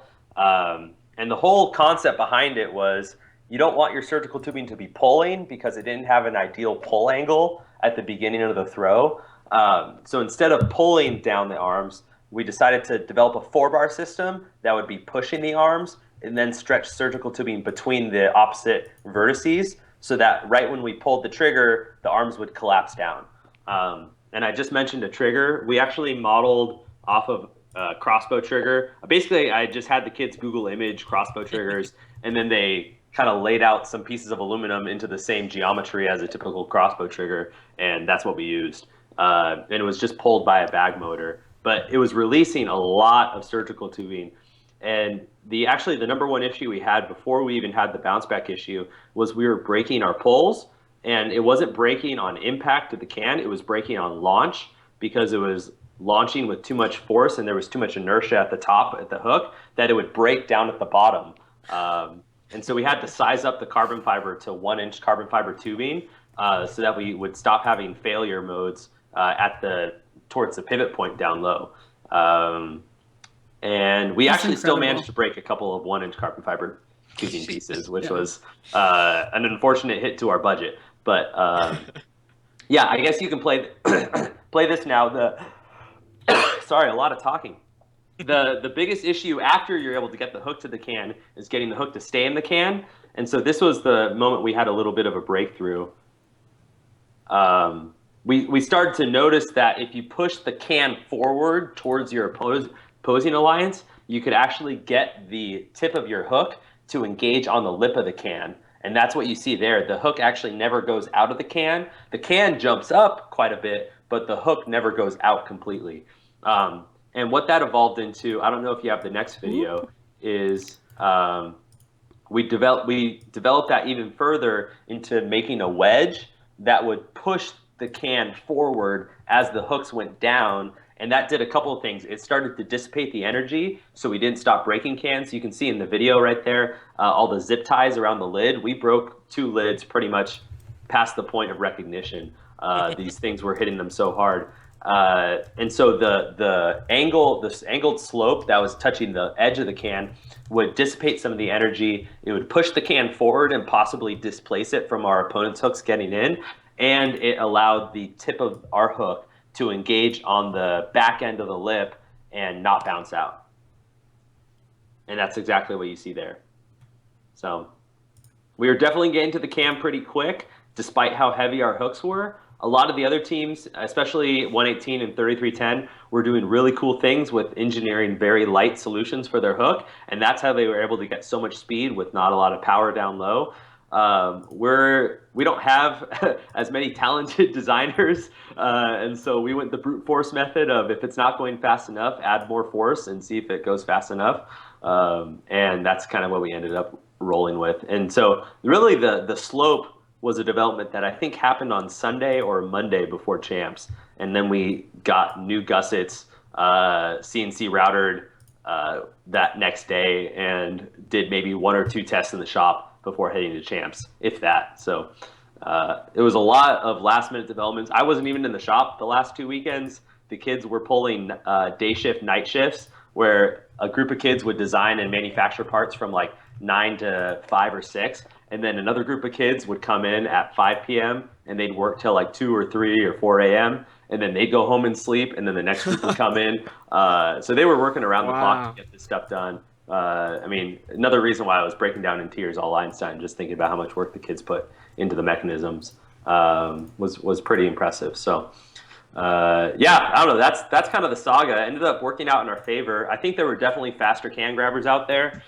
We were not the fastest. We were up there, but I think if we went head to head versus like 254, they would be in those handles a little bit before we'd get to the hole. But the can race really came down to not just getting into the hole, but getting the hole or the handle unavailable for your opponent before they were able to get into it. And that's one area where we had a little bit of an advantage, was with the way that we just royally messed up those cans every time we hit them. Those things would jump up. Our robot actually jumps up about 3 inches in the air every time it launches. But the cans would jump up about 6 inches or so. They'd tilt to the side, and all that stuff we were banking on messing up anyone who tried to get in the can at the same time. So a lot of crazy stuff going on with the can races this year. Definitely not my favorite part. I wish we could have spent our 2 weeks between Sacramento or SVR and champs working on like other fun stuff rather than just hitting things really fast. But that's what the game called for, so that's what we put our time into. Cool.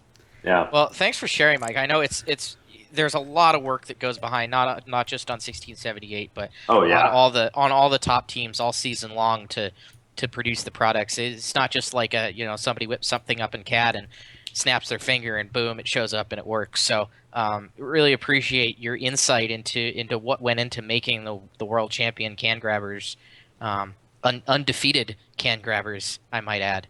Except when we missed. Except when you missed, right?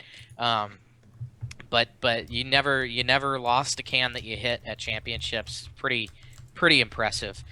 We are running short on time, so we're gonna skip some of our last little bits that we were gonna talk about, and kind of wrap things up with a around the horn final verdict on Recycle Rush. So I think I don't know who wants to kick this one off. Naveed, you want to start off? Ty's raising his hand. Ty? No, I was just stretching. You You just see how I stretched. turned that right? It went right into a stretch. Yeah. Sure, I'll go for it. Talking about from a team perspective and a personal perspective, we had a blast. Starting off the season, only being able to put up a couple totes on the platform week 1, going to right before getting picked, putting up 2 stacks of 6 was just an amazing journey. And the kids, it just that was really cool for me to see. I only had 2 kids who've ever been to the World Championship, and just the experience, especially with all 8 fields down on the dome, having them walk out there for the first time, going out there with them seeing that is something special. I had a great time. And love the fact that we got to get picked and end up with an alliance going into division playoffs. That was something that we would never have guessed would have happened. And yeah, another amazing season finish. Cool. Okay, now me, right? Go. Yeah. Go. Okay. All I'm just you. stretching. It was. I'll try and keep it simple. It was a very interesting engineering problem, and I loved solving the puzzle. I wasn't a fan of playing the game It's true. or watching it. I think for me, I agree with what you guys said, and for me, it really hit home watching Einstein as a spectator, realizing that, like, you know, the very beginning of the match in the semifinals, be like, we have this. Oh, not semifinals. Well, okay, we have finals, but you know, I'd Wait, look at the match video doesn't even start before the can battle. I think you've got the wrong one. Nope. I have the one you linked me. Oh, okay. Well, then I got the wrong one. Anyways, no, but we'd be watching semifinals, and I'd see the can split at the beginning, and like, Crowd screams. This means Yeah. well, the crowd would scream, but then it'd be like, you know, oh, I know that this means such and such for other alliance that's not playing this match, but maybe they now have a chance, yada yada, right?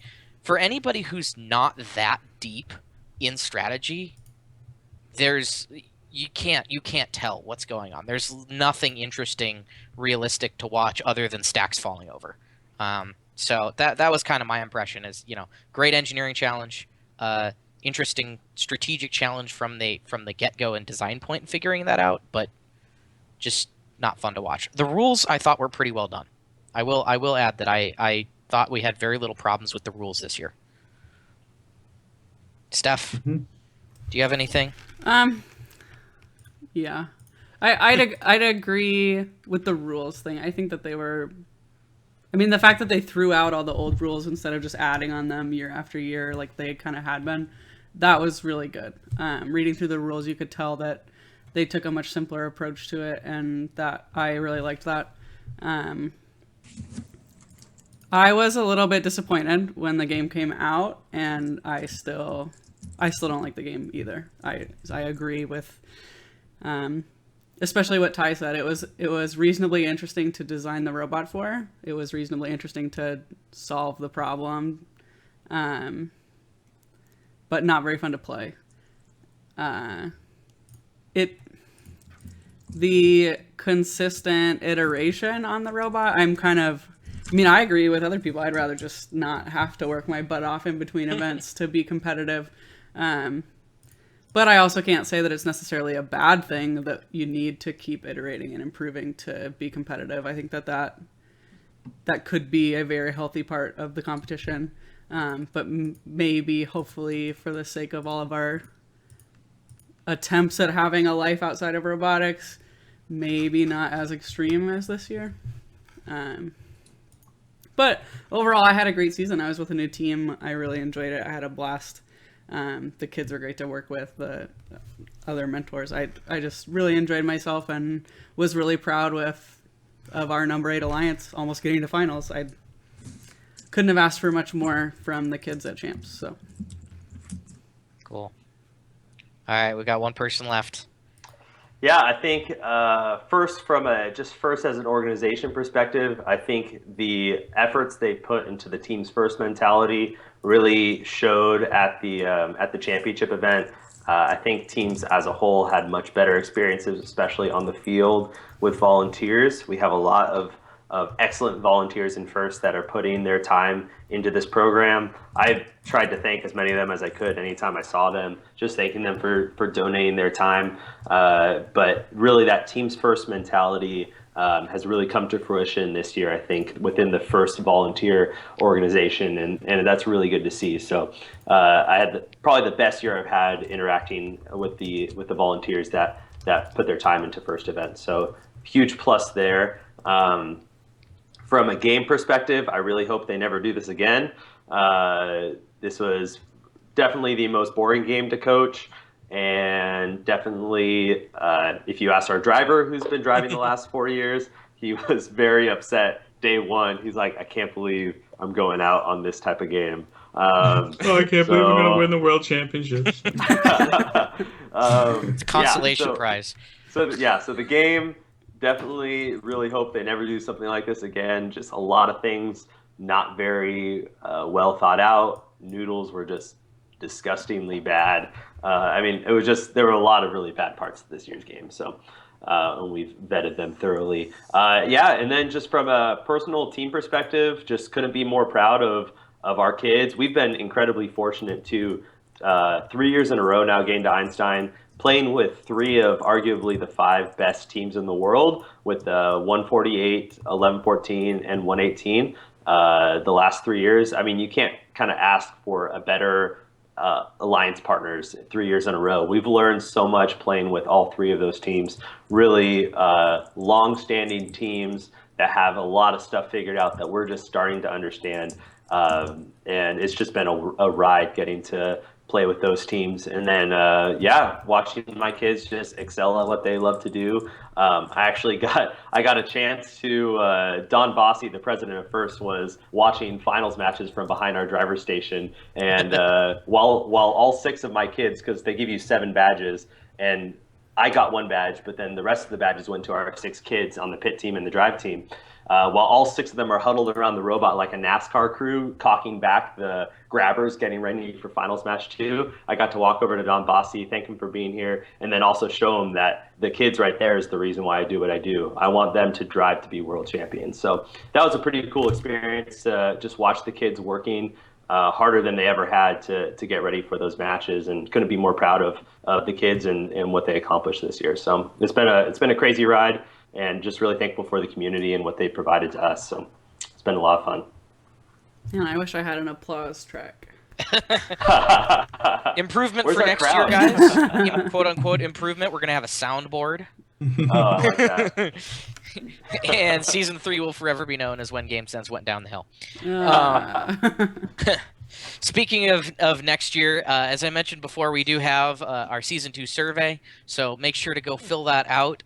We really do appreciate all the feedback that we get from this in making decisions on what we're going to add or improve or change for next year. So with that, I want to thank Mike again for coming and spending his Wednesday evening with us, talking about his experiences and championships. Really appreciate you coming on. And it's cool to kind of wrap up the season. We started with you, we're ending with you. That's what you get when you get to do that when you win the world championship. So. Yeah, I love it. I love being on the show. You guys are still putting out an incredible product with this GameSense stuff, and I'm really hoping it keeps going because it's a lot of fun to watch. I watch you guys every episode through the season. I know a lot of my kids are watching GameSense too and really enjoying this show and getting a lot out of it. So keep doing it. It's great. Sweet. Well, thanks, Mike. And that wraps up our season 2. Thanks everybody for watching. On behalf of GameSense, we do want to mention that stay tuned in the next couple weeks or so for an announcement on what we're going to be doing for IRI coverage. Survey links at the bottom of the screen. Thanks everybody for watching, and we'll see you next time. Bye. See you later, guys.